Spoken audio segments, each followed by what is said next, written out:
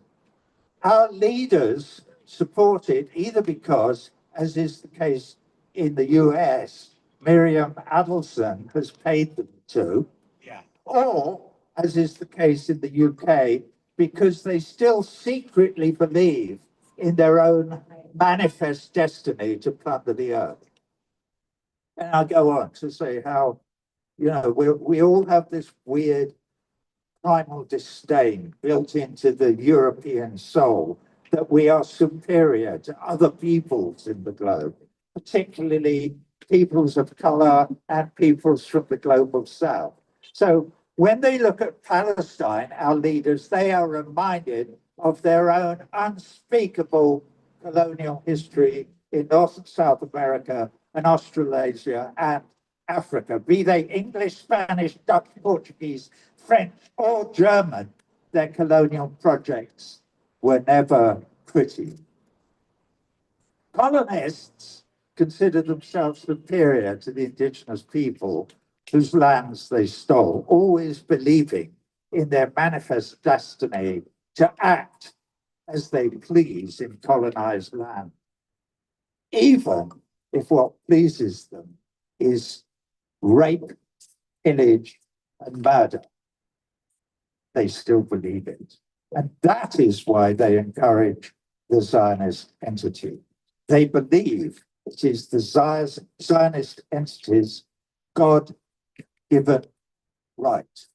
And so, unfortunately, does the Zionist entity. Does any of this sound familiar?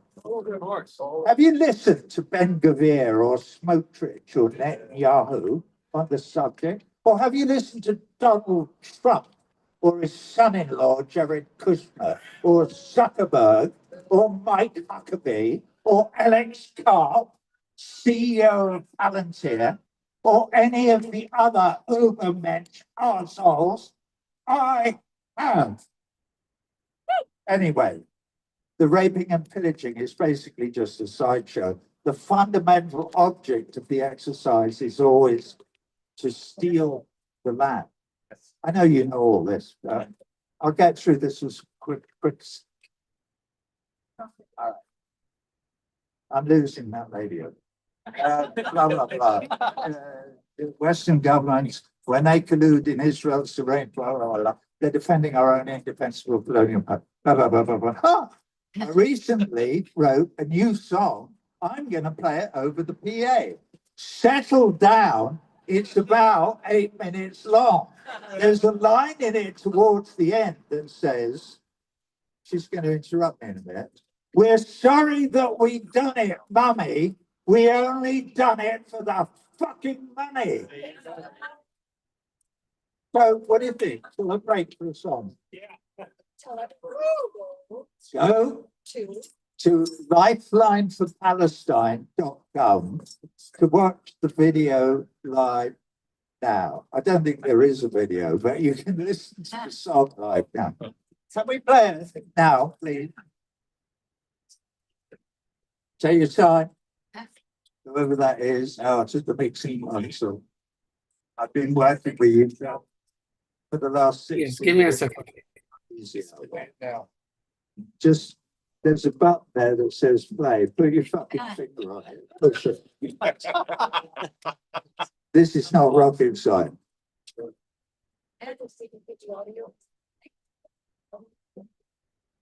I don't care. We need to. I'm coming out. All right, so. Of course, you're not playing it to the people here. That's the whole point. Here it comes. Oh. Can you play put the audio on the mic? Sure. We should have that. Of course. Here.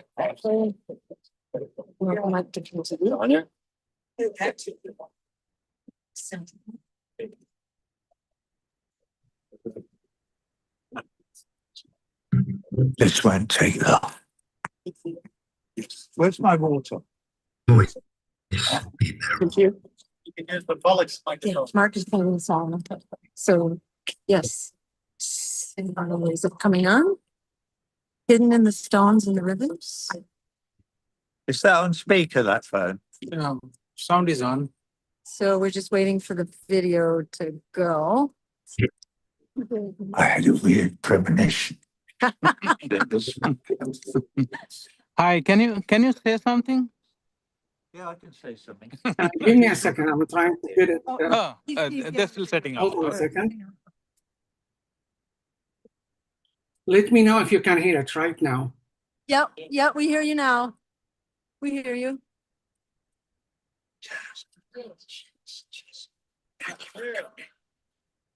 But we're not hearing the video.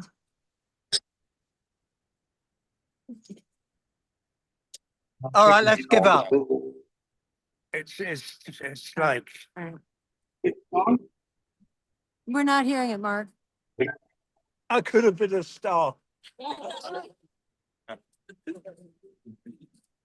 If only in press. I'll turn the volume up. Yeah. You're so honored by your voice, sir. So you gotta be honored. A song. One song for us. Yeah. All right. Yeah. It doesn't seem to be happening. We can hear them, but not the. I don't normally do a cappella, and as you can see, I am playing the guitar today. I'm just saying to myself. He comes. Here you come. Is Oh. this- So that is it, but we're not getting the audio from it. You have to turn the speaker on, Sophie. Yeah. Forget it. Listen, if they can figure it out, excuse me. Oh, yeah, we If can have they it on can figure YouTube. it out, Yeah. we'll Yeah. play it. Then we can just play it right. Yeah, I'll finish. All right, because I very nearly have. Okay. Because I skipped this, because it was quite long. Voice. And so, Can I send you? right, Sure. so you have to imagine that was Sumud, my song. Just air. I just want that Text thing it to you. when voices What's your number? join 646 in harmony. 469 Fleeting moment, 8658 coalesces there. 86. No dark dissolving clouds the alleyways no more. And fresh bread sent low pervades the air. No sandal soles and dust of broken homes. Keep bloody from the garment hair. And all the big parades and shock and awe and swagger on the carrier deck. Something stand helpless in the face of what is fair. Give me, we could do this together after three. 1, 2, 3. Oh yeah! Give me an oh yeah!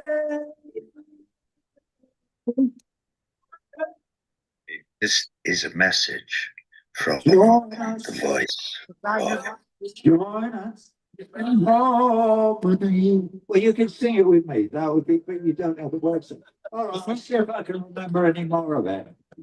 I remember you well. Yeah, I think that's it. Where you stood, Play it, just play it. where you felt. The Zoom is on. You were Wait, brutally slayed, it's not coming up. but your spirit remained. Because this video is on. Rachel Yeah, Corrie we can just play it there. and Shireen Abu Akleh, Yes, absolutely. Mariella Franco, Yeah, let's. Sophie Stone, Comes in, it's everybody and right Frank. on my phone. You can right there. I am only two. So many sisters and so many. Oh, my sister, Is it gonna play? help me to walk out their line. Don't play it, yeah, Oh. it's From up in the penthouse, we must all look like ants to them. Wake up, motherfuckers! We are women and men. Well up, No. bleeding and hot. Give me a Okay. give me a. I remember this is the next little bit. I will. And then across the Great Divide come men and women unafraid to break their bracelets at the wall. When voices join in harmony and we turn the final page, a man evolves beyond the crass, and reason comes of age. When dogma, witchcraft, Purposes of this. something of propaganda, Palantir, and Lockheed, Grumman and Chevron, and something that Pfizer and the oligarchs and misers say, we're sorry that we've done it, money. We only done it for the fucking money. Oh yeah! And so on. I love it. Hang on. Let me try to remember the ending.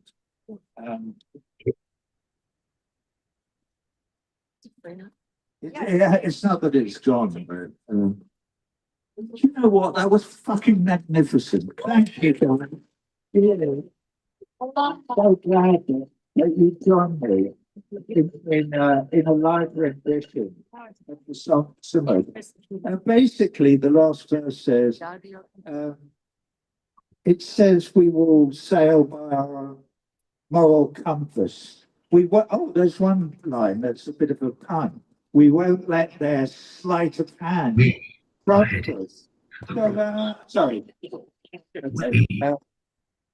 And basically, it just says that people all over the world, billions of people in every land, will stand shoulder to shoulder in opposition to their monstrous crimes. And together, we, the ordinary people, it'll happen in this building next week, we will turn this ship around. And that's all I have to say on that.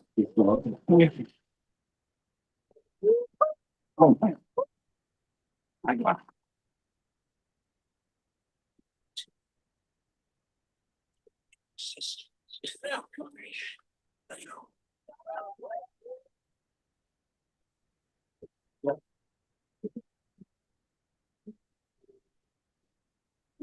Sound, Eric, can you boost the sound? Louder, loud as it goes. Here it is. Joy in harmony. And in that fleeting moment. Oh, sorry. Put it up right.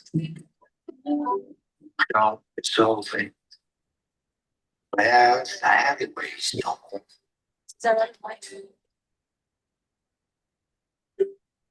And fresh bread sent us home. It was the voice. No sandal soles, it's just a broken bones. This is made from the voice of reason. And all the big parades and shock and awe and swagger on the canyon. I will be the voice of reason. In the face we are heading for the rocks. We need to turn this ship around. In 1860, the voice of slavers. You can avoid a civil war and 600,000 dead, but you'll have to give up slavery. The response to the voice of reason was F you. Join us in all.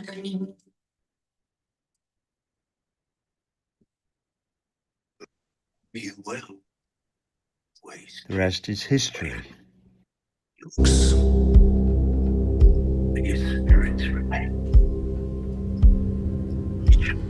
Hidden in plain sight.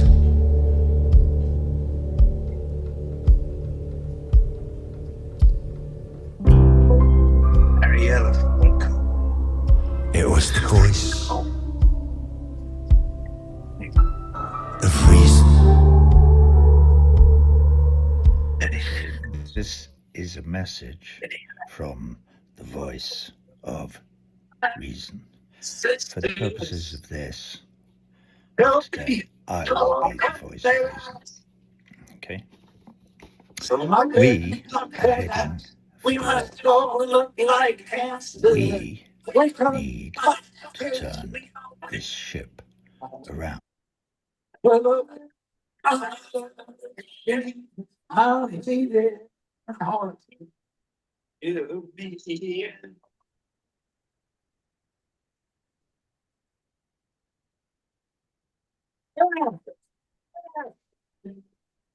You'll be here. Oh, yeah.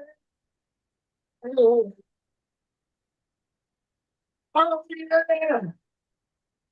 I'll be there. I'll be there. You'll be here. Oh, yeah. Oh, yeah. Oh, yeah.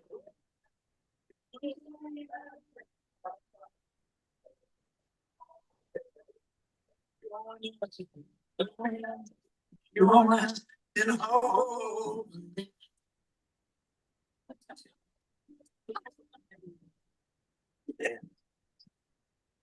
That's the great divide.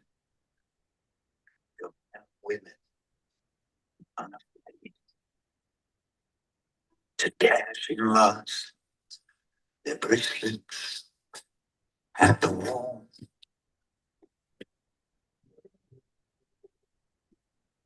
Voices join in harmony.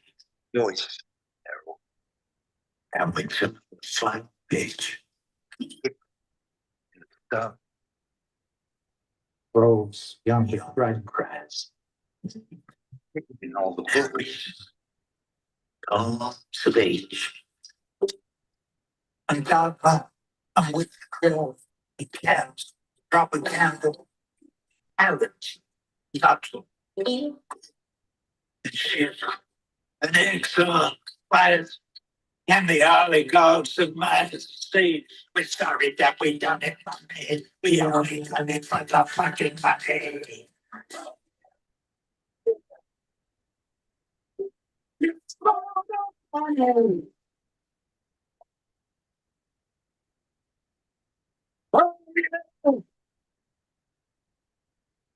It's for the money.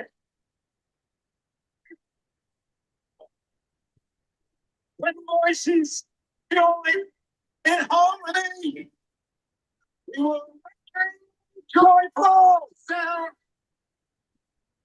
We will follow our world comes. We won't let their sleight of hand trump us. We will find 10,000 new voices in every crowd.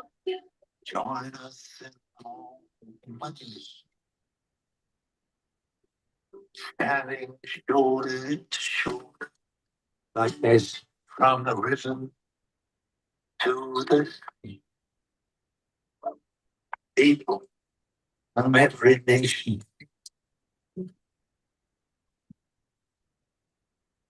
Sing, we'll hear the joyful sound. Oh, yeah. Oh, yeah.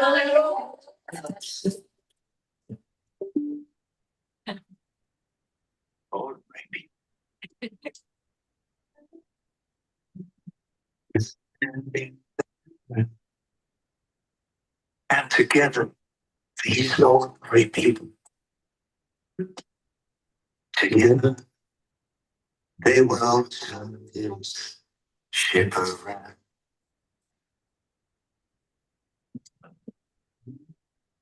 Oh, yeah.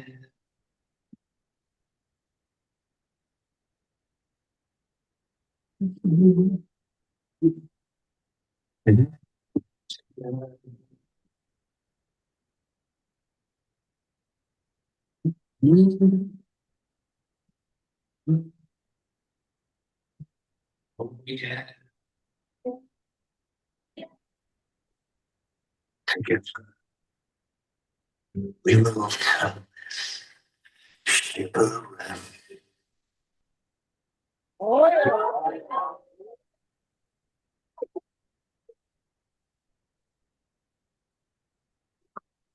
I'd just like to say thank you to whoever it was out there on the bench there. We finally got that together because that was a precious moment to be here with all you people yearning away in the background of the song. So thank you from my heart. And we will turn this ship around.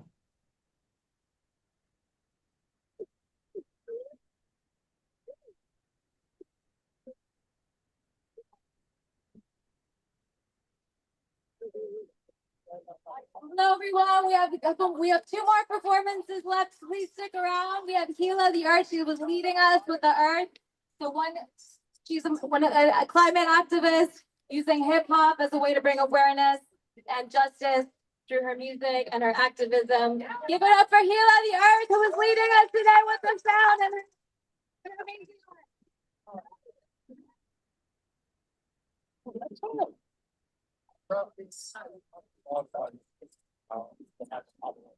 Hello, everybody. Hello. What's up? Free Palestine. Thank you all so much for showing up here today. My name is Hila. I am an environmental activist. I make music for the earth. I dress up as the earth. Yeah. How do we feel about Earth right now? Okay. All of these causes are connected. Climate justice is also involved in this situation. Better? Check, check. Oh, cool. Take that. Check, check.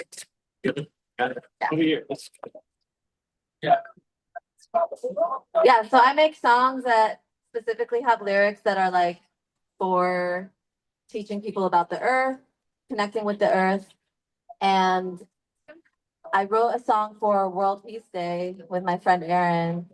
He asked me for a verse, and I wanted to make a verse that addressed the issue of peace, the need for peace, but also the need for justice. I grew up here in New York City, and I had no connection to the earth, no real connection to land. I'm here standing up for the indigenous people of all lands, those who had connection to the trees, to the birds, to the native plants, to the water, to the skies, to the air. Our entire world is under attack. Our entire way of life is under attack. It's been a really long time before we had a connection to Earth. And my roots are in Palestine as a Jewish person. My yeah. My father was born in Poland in 1939 and immigrated to Palestine in 1942. He was a Holocaust survivor. And my mother is sixth generation born in Jerusalem. My family lost connection to land. They adopted Zionism and became Israeli. And so I am Israeli as well. And it's been a really important process for me as I learned about my roots and learned about the land of which my family comes from to make my art just about that. I have no idea what's happening behind me. What's going on? Oh my gosh. All right, so okay, well I'm gonna perform two small verses. One is actually I wrote it in Hebrew and it's about peace and it's about a connection to Palestine.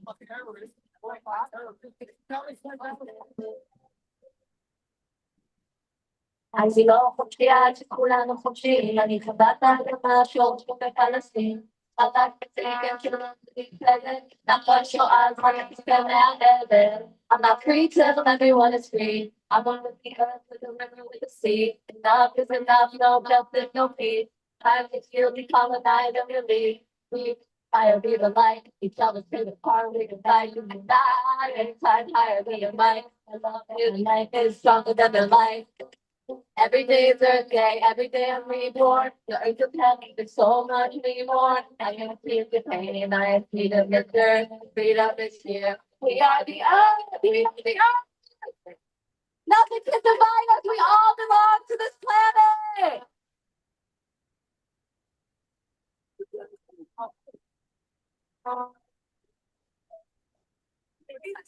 Hey, thank you, folks. We're getting to the end. We're getting to the end of the program right now. We want to thank you all. One thing we want to say, this is the beginning and not the end. This you have to go out. We need to begin to organize. Our job has only started and we do not have a lot of time. So go to the web pages, do what you can do. We hope to see you out doing everything. And again, thank you all for coming. Thank you, Roger. Thank you, everyone.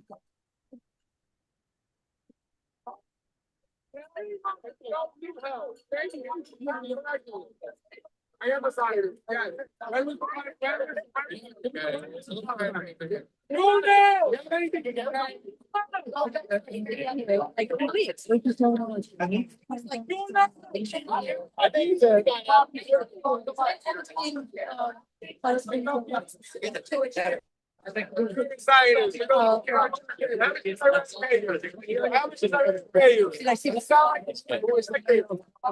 I've seen these guys. He's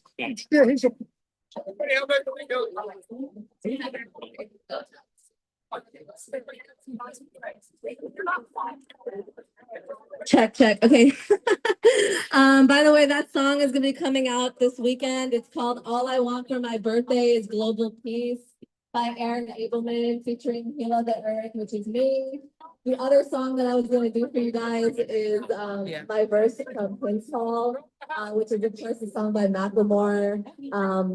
Over a year ago, he released his song Prince Hall, and I just thought that was such a powerful way for rappers, especially in the tradition of hip hop, to be addressing what we are all witnessing and living in this moment. I could literally just do anything on my own practicing. Why? Who was you? You're inside. Just kidding. You know the Prime Minister of Palestine? You do? Have a good day. Prime Minister of Palestine, right? Have a good day. Have a good day. Have a good day. He's in jail. That's what they do. My friends.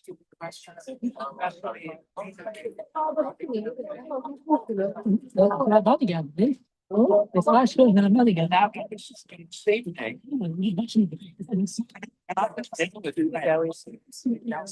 how can we move the General Assembly next week to do the right thing in both the United Kingdom and free? It's almost like how much once there will be a lot of people screaming from the awful United States government. But they and overwhelming majority members of the supposed to represent we people. This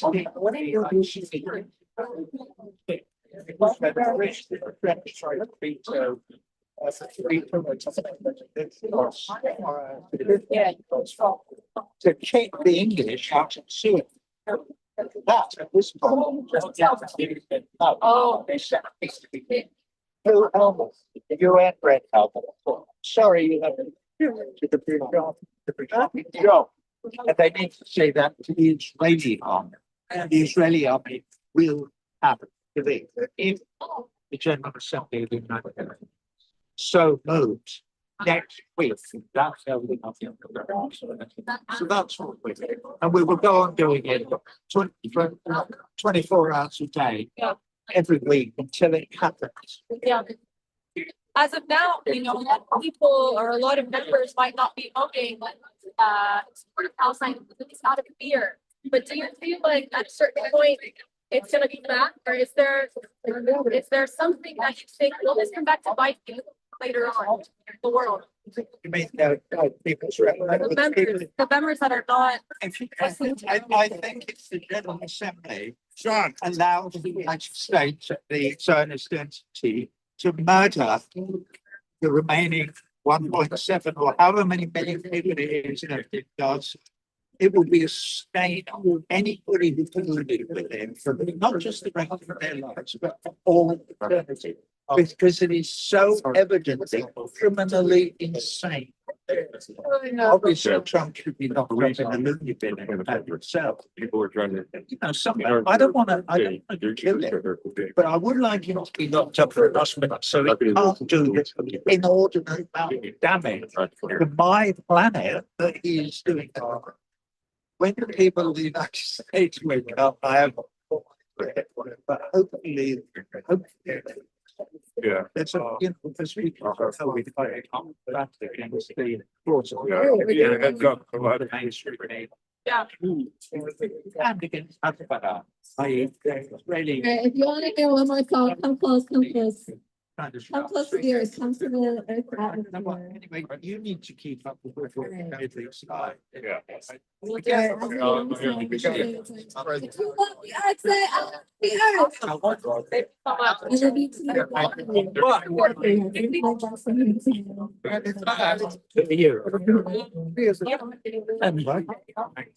I know who I am. Oh, you're an eBay. I know.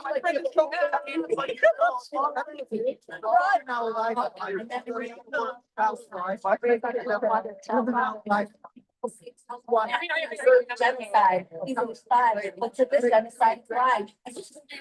I'm trying to tell my generations of my Jerusalem bloodline. I don't blame land when I die. Like to be protected, time to decolonize. That's not what it's fossil fuel. I just have to yeah, right. Okay. And then right up like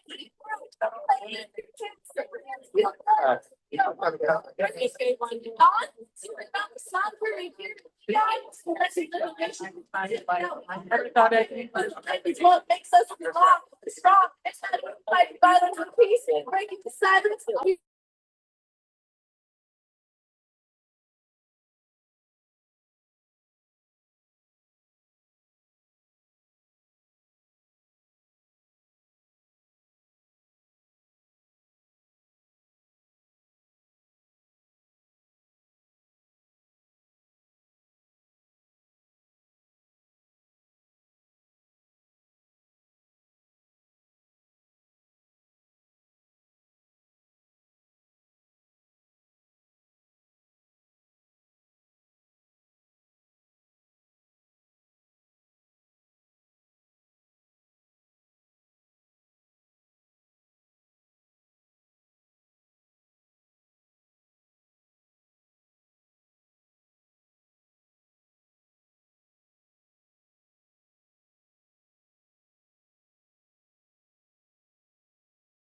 The voice of reason said to the slavers, "You can avoid a civil war and 600,000 dead, but you'll have to give up slavery." The response to the voice of reason by the slavers was, F-U-N-word. The rest is history. It did not go well and is still not sorted. 600,000 dead, but you'll have to give up slavery. The voice heralded the voice of reason. Slavers was hidden in the stones.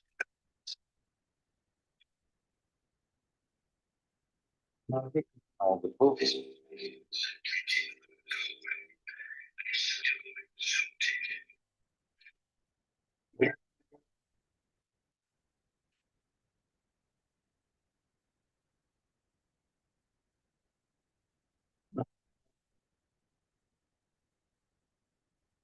Voice.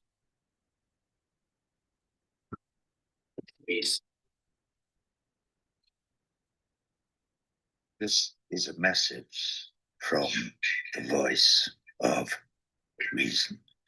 For the purposes of today, I will be the voice of reason. Okay? We are heading for the rocks. We need to turn his ship around. In 1860, the voice of reason said to the slavers, "You can avoid a civil war and 600,000 dead, but you'll have to give up slavery." The response to the voice of reason by the slavers was, F-U-N-word. In 1860s, the rest is history. It did not go well and is still not sorted.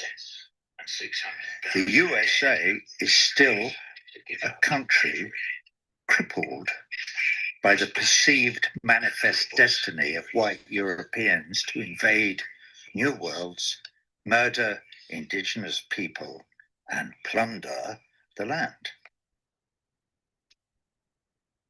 That was then, 1860. In 2025, the voice of reason is saying to Israel and the United States of America and all their acolytes, quote, "You can live in a peaceful world, but you'll have to give up your attachment to manifest destiny and occupation, including plunder of the land and the murder of the people." The response to the voice of reason now is you, voice of reason. You are a lying, anti-Semitic, limey, pinko. We rule the people. Joe Biden said so only last year. To the voice of reason now is I. So you, page 2, attention. I'm kidding. Hold on. Oh, look, he's having a glass of. Well, it is after 7 o'clock. The sun is over the yard, even for the voice of reason. Ready? Here we go. Page 2. On the 29th of November 2012, the General Assembly voted almost unanimously to give Palestine the status of observer state. I know, because I was there that day. I made a speech that day to the Human Rights Commission of the United Nations. It was a great day. It could have been the start of something good. But since that day, the veto of the United States of America in the Security Council has stood implacably in the way of the spread of universal human rights all over the world, but particularly in the Holy Land. We are heading for the rocks. But we, the people of the United Nations, need to fight back, and we can. There is a resolution on the books, Uniting for Peace, which was specifically designed to bypass the malign use of the power of veto in the Security Council, particularly when something manifestly evil is happening somewhere in the world. The genocide in Palestine now is manifestly evil. Looking forward, on September the 17th, that's in 2 weeks' time from today, the United Nations General Assembly has the opportunity to bypass the veto of the United States of America and to vote, which it will, almost unanimously, on a Uniting for Peace resolution requiring the end of the Israeli occupation of East Jerusalem and all other occupied Palestinian territories. This resolution will authorize the sending of armed United Nations blue helmet peacekeepers into occupied Palestine and the eviction of the occupying Israeli Defense Forces, which have been plundering the land and are committing the ongoing genocide of the indigenous people. This is the evil of which we spoke before. We, the people, accept this opportunity on the 17th of September 2025.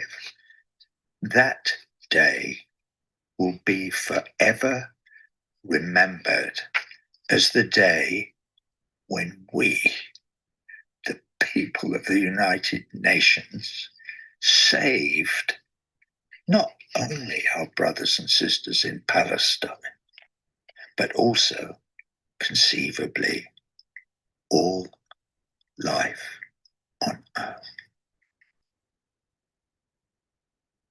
We, the people, have united in the spirit of Sumud. We, the people, will have united for peace.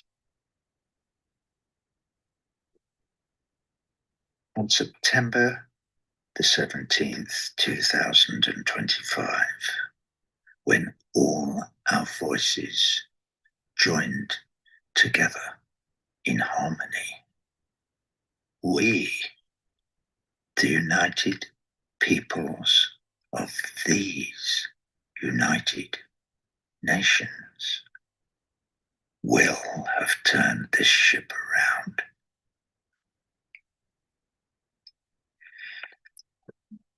17th of September. Be there. Be everywhere. We will turn this ship around.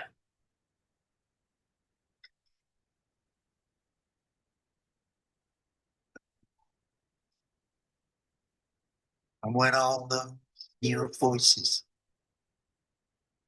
join us in harmony,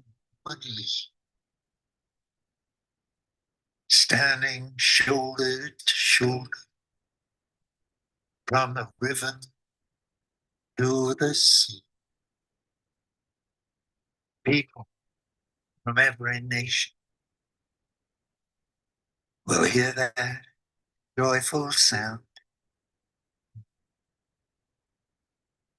Ordinary people, just standing their ground. And together, these ordinary people, together, they will turn this ship around.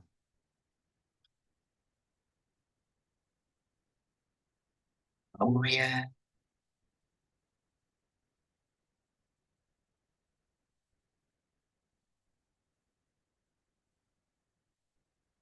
Together,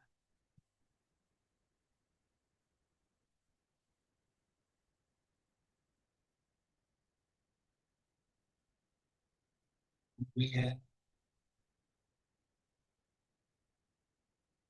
Together, we will turn this ship around.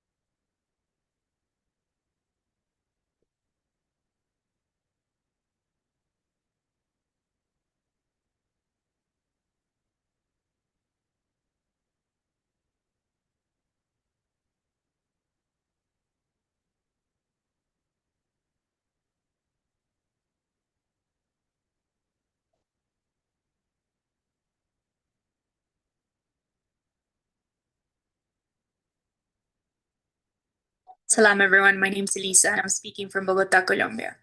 Hi, my name is Hazami Barmada and I am speaking from Washington, D.C. Salam, this is Yafa from Palestine. I'm Isra Sheikh, a Palestinian journalist. Aloha, I'm Lana from Hawaii.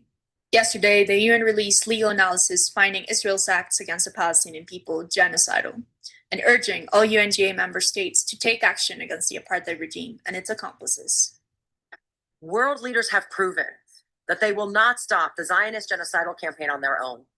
People power must force them to act now. Today, September 17th, people went to the streets worldwide to sound the alarm as part of Waves to Gaza.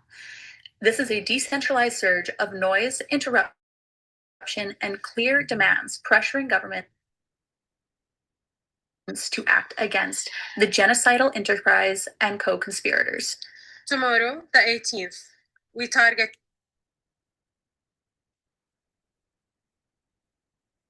politicians amplifying the Palestinian NGO networks call for all UNGA member states to support Colombia's United for Peace resolution. While the Global Sumud Flotilla breaks